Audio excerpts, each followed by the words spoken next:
بسم الله الرحمن الرحيم. مقعي ومبارك شيخ عمر فارح قدوميها حزبية بي لانتا الصومالية قرب كسعتان وحن جعله مانتا إن دور أريموت كهالله كو حن جعله إن شباب كبحيو شبابتي كصوب بحدي حزبية بي لانتا الصومالية رنتي ووحلا يابلا ولا غنحو وأن لقسو جينين حزب جيرا إن ما أنتوا جوابنا عاصر وبحيو أو يراها جدي سيفلنتا قليه سدحة كوادرتي سي يحبني هبا إنه يراها كمت معها حزبك وانكسرني أو يحيى عن شيء إنه نعدين وحوتاي يحيى عن شيء إنه شلي أو إلا بعض المري حرصات كحزبك نظام كحزبك أو سن حزبك وحين مد ما أنت وددي صحراء كتاعن oo ay muuqato in ay marin habaabiyeen oo ay rabitaankooda ku wadaan wax laga sugayna ma ahayn wakiilka xarunta dhexe in uu noocaas u hadlo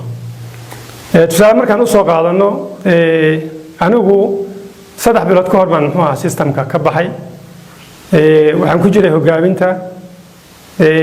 hadda ka horna 2019kii waxaan sameeyay markaan arkay xaaladda casilaad baan sameeyay waxaana sheegay inta hadda aan sheegaynay sidoo kale waxaa dhibaatadan isaga laftiisa cadeeyay oo laga yaabo inaad ku aragtaan fiidiyoda iyo video laga helayaa in madaxweynaha laftigiisa uu cadeeyay inay dhibaatadan jirto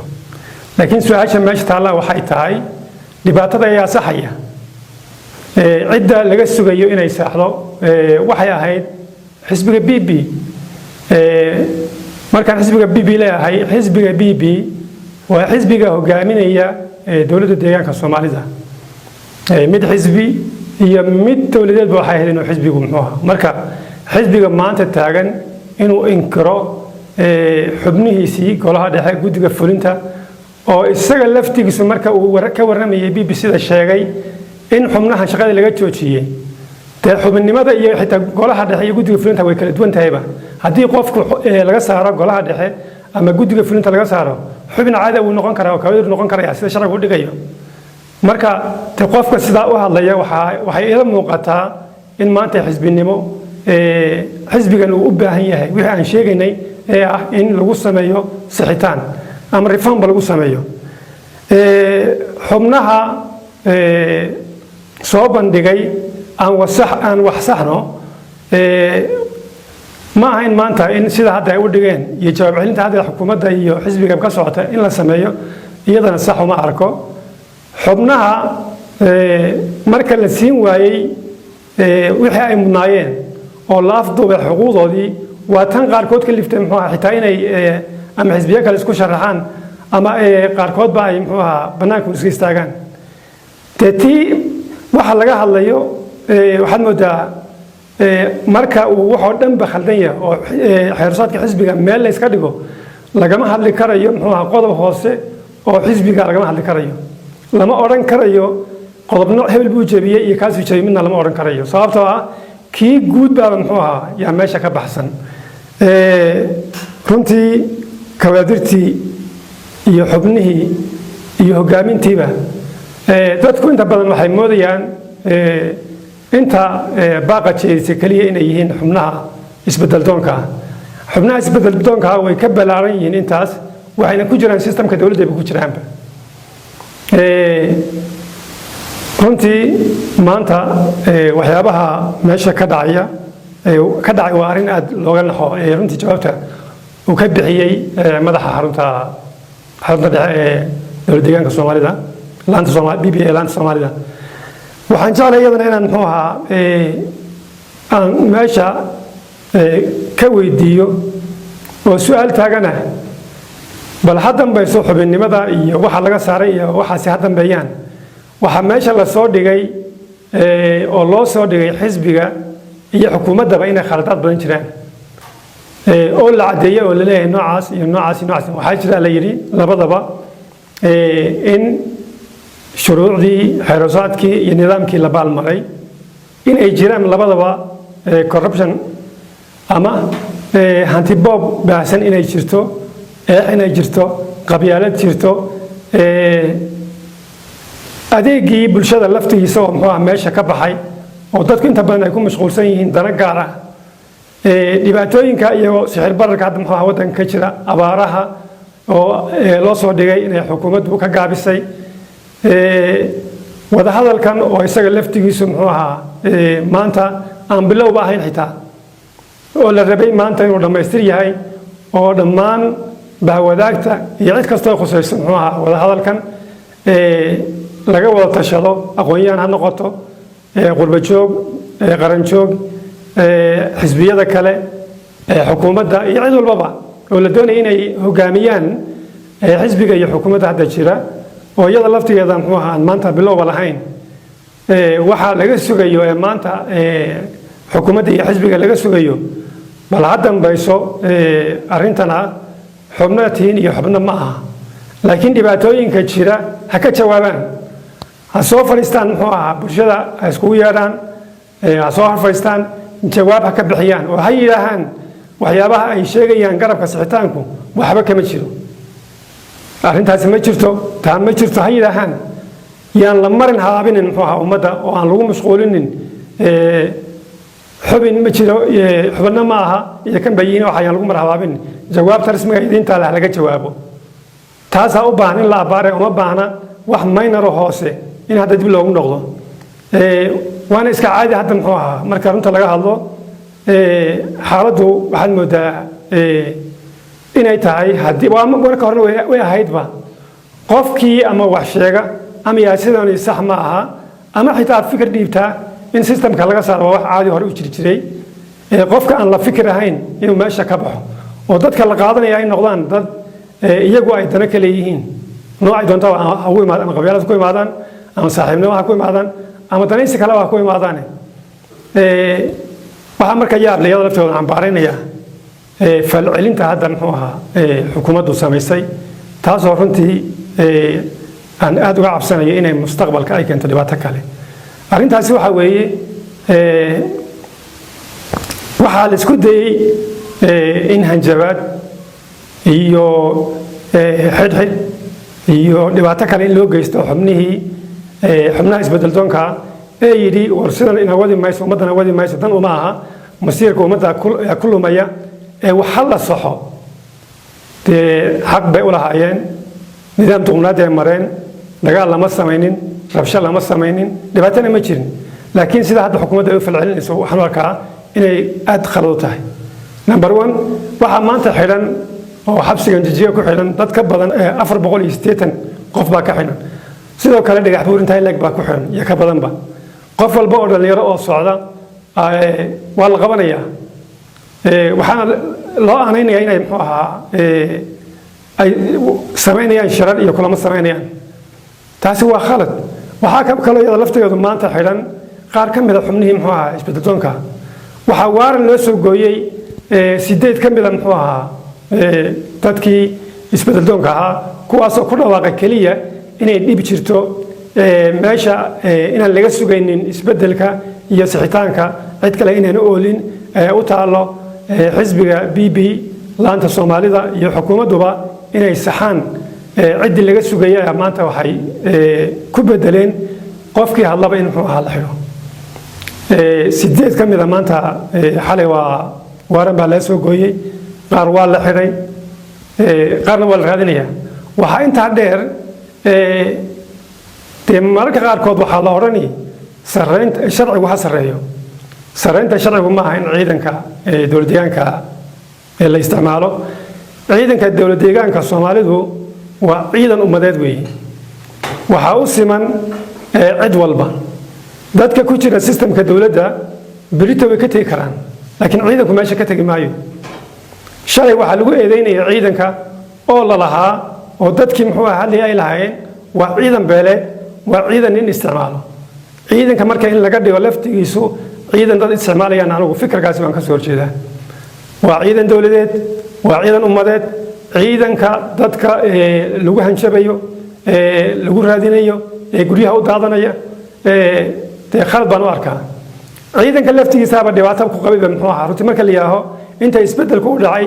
ciidanku dhibaato adag buu ku qabay meesha sababtoo ah si aan sax ahayn baa loo maana jiray ciidanka laftigiisu ciidanka wuxuu leeyahay nidaam buu leeyahay waa ku aan sheeg nidaamyadan la baalmarayo ka mid tahay ciidanku darajooyin buu leeyahay nidaam buu leeyahay xeer buu leeyahay markii ciidanka iyadoo la raacayo sharciga u yaalla ciidan la marayo waxaa meesha ka dhacay in si qabyaalada lagu keeno nin hoos joogay oo muxuu ah darajadiisa hooseysay in rag ugu darajada ugu la siiyo inaan loo eegin khibradoodii waayo aragnimadoodii nidaamkoodii ciidan inaan loo eegin dad gaara muxuu ahaa lagu taxay muxuu ahaa ciidamada ee darajooyinkii taasoo laftigeeda keenaysa moral in ciidanka muxuu ahaa ay dareemaan in iyaga laftooda ay dhibana yihiin waxaan odhan lahaa ciidanka ha laga daayo sax ma aha arrin saxa ma aha ciidanka ha laga daayo wixii shalay laga digayay madaxweynuhu marka uu muxuu ahaa marka uu bannaanka taagnaa u hadlayay muxuu ahaa activistaha ahaa wixii uu ka hadlayay yaan dib loogu celin in ciidan habeenkii ay guryaha u daataan oo laga qabto muxuu ahaa dadka taasi sax ma aha sharci baa loo leeyahay ciddii la xidhayo waa la xidhi karaya sharciga ha la mariyo wixii dambe lagu ogan ha lagu ogo laakiin nidaam dastuuri ah dadka ha loo maro laakiin habeenkii guryaha carruurta la daadinayo iyo guryaha la jabinayo dee arrin saxa ma aha waxaan kaloo iyada laftigeeda jeclahay inaan wax yar ku daro awooddan lagu takrifalaya sax ma aha waxaan odhan lahaa xisbigu waa kaanagii xukuumadda waa taanadii waxaan leenahay waxaa la saxo waxaad moodaa inay la kordhinayo dhibaatada waxaad moodaa meesha ay taagan tahay meelaan in la gaadhsiinayo xidhxidhka hanjabaadda erinta guryo udhaca guryo burburinta guryo kasaariddu xal ma noqonayso waxaan markaa ku talin lahaa oon u soo jeedinayaa xukuumadda iyo xisbigaba xukuumadda iyo xisbiga annagaa iskale idinkaa iskale ummaddaa iskale laakiin nidaamka hadda loo dhaqmayo yayn keenin in xisbiga laftigiisa iyo xukuumaddaba laga cararo yayn keenin in ciidamadii deegaanka oo mar kasta jiraya in laga cararo yayna keenin in la naco yayna keenin taas ayaan odhan lahaa waxaan jeclahay ugu dambayn dhibaatadu xisbiga oo dhan bay muxuu ahaa iyay gaadhay waxaa ka hadlaya xubnihii xisbiga ka hadlaya xubnihii kawaadiirta ka hadlaya xubnihii liiga ka hadlaya dee waxaa kulley la soo saari doonaa oo odayaasha ka hadli doona bulshada inteeda kale ka hadli doonta waana keenaynaa muxuu ahaa caddaymo dhibaatada inay jirto laakiin waxay u baahan tahay meeshii laysku day lahaa in xoog lagu muquniyo oo xoog lagu aamusiyo in ummadda xal loo raadiyo xukunku waa jiri karaya muxuu ahaa in xoog la isticmaalo bulshada lama cadaadin karo nidaamkan caburintana waa laga tegey waxaa la joogaa xilligii dadka lagu qancin lahaa fikirka iyo waxqabadka lagu qancin lahaa xukuumadda iyo xisbigu muddo badan bay shaqaynayeen shaqooyin badan bay qabteen daliilo badanna way leeyihiin daliilaha hala sax wey wax meesha yaalle xukuumadda iyo xisbiga muxuu ahaa hala baabiya maaha laakiin waxaa imaan doonta laftigeeda haddii la isku dayo in xoog lagu haysto inaan xoog lagu haysan karin oo xoogan wax lagu muquunin karin laakiin xisbiga maanta xukuumadda isagaa maamula xisbigu sixitaan buu u baahan yahay xukuumadda sixitaan bay u baahan tahay nidaamkii lagu sixi lahaa iyo qaabkii loo sixi lahaa ha la wajaho laakiin xoogga iyo waxyaabahan kale ha laga daayo waxaan jeclahay inaan kusoo gabagabeeyo number one ilaahay waxaan ka baryahayaa in abaarta inaga jariyo abaartu meel walba way ka jirtaa maanta mid magaalo iyo mid baadiyaba way jiraan abaar xoolo iyo abaar dadba way jiraan sababtoo maanta magaalooyinka laftooda sicir bararka badan maciishadiiba adag noloshiiba adag ilaahay ha inaga jabiyo waxaan soo jeedin lahaa waan ku baaqayaa inkastoon sheegnay dhaliilaha ka jira dhinaca ka jawaabidda abaaraha oo dhibaatooyin badan iyo ay ka jiraan oo marka la isbarbar dhigo dhibaatooyinka ka uga tahay qaabka istaraatiijiyadda looga howlgalayo sida resourciga loo gaarsiinayo ood moodo muxuu ah inuu waxyaabaha ka jawaabidda resourcigu ama waxa lagaga jawaabaya ay meelo kooban gaarayaan oo meelaha qaarkood waxa gaara ay yar yihiin baahida iyo dhibaataduna ay aad u badan tahay waxaan ugu baaqayaa dhammaan ummadda dowlad deegaanka Soomaalida ama ha noqdaan qurba joog ama qaran joogba ha noqdaan ganacsatada ha noqdaan shaqaalaha ha noqdaan inaynan baahida maanta taala inaan ku filayn tan xukuumadda ay kaga jawaabayso kaliya loo baahan yahay in xukuumadda la garab galo laga shaqeeyo sidii ummadeena maanta aan u badbaadin lahayd abaartani waa abaar masiiba waana abaarihii hore ee taariikhaha soo galay oo kale koodi waaweynaa bay ka mid tahay marka xoolaha iyo dadkaba waa waxa kaliya aan haysano inaanu garab istaagno xukuumadda qurba joogta isku tashadaan nidaam kasta oo dadka loo gaarsiin karo wax in loo gaarsiiyo waan ku baaqayaa talabaad waxaan u baaqayaa shacabku maanta muhiim tahay in aan wax saxano in sicitaanka haddii uu khalad jiro khaladka laga qabto hadduu sax yahayna dee sicitaanka lagu garab galo oo cid walba oo muwaadiniin ah waajib saaran weeye ama qurba joog ha noqdo ama qaran joog ha noqdo maanta in sixitaan deegaankeena uu ka dhaco oo isbedel uu ka yimaado waa wax laga maarmaan ah taa marka malihi